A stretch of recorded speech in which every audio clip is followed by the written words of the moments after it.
time to rivet. My son Adam came over to help. We took the approach of starting with the large rivets, the 4.8 millimeters, and then went down to the 4s, and then finally went to the 3.2s. There was a lot more match drilling than I expected. Some of the rivets just went right in. Other ones you could kind of force in, but I was always worried about bending the tab underneath on the rib, and so I didn't want to push too hard.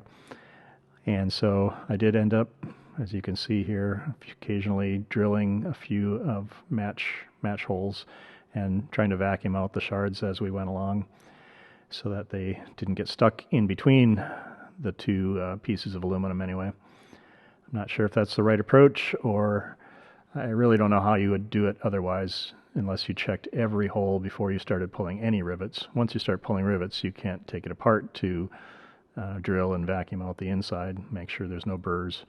So it's a little bit of a mystery, exactly the best approach to do it. I pulled one rivet that wasn't seated all the way, so I used a Dremel to cut the head off before drilling it out. It just seemed a little bit safer to get the head out of the way before drilling it when it was stuck out about 1/4 of an inch. Here I'm just finishing up the flush rivets on 1/4 of the stabilizer before our friends Richie and Abby came over. They were excited to see the process of building an airplane and were thrilled to be able to help out pulling rivets. My wife Miriam visited for a while too, mostly just chatting, but helping out occasionally. She has pulled a few rivets herself, and I'm looking forward to having her help on much of the rest of the project. Again, we had a few spots where we just could not get the rivets in, so I match drilled a few of the holes. Richie and Abby did a great job figuring out when it was okay to push it in and when it was a little bit too hard. Needed some match drilling.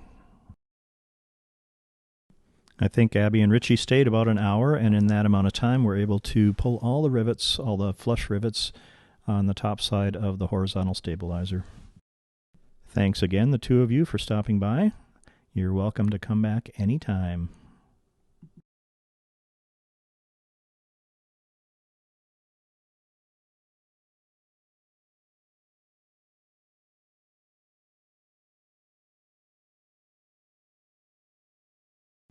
After Richie and Abby left, I finished off the flush rivets on the last 1/4 and then spent a little bit of time just cleaning off all the fingerprints and smudge marks.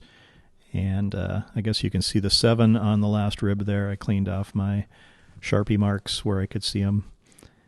After taking the plastic off, deburring, and cleaning the parts, I don't write the full part number back on each piece.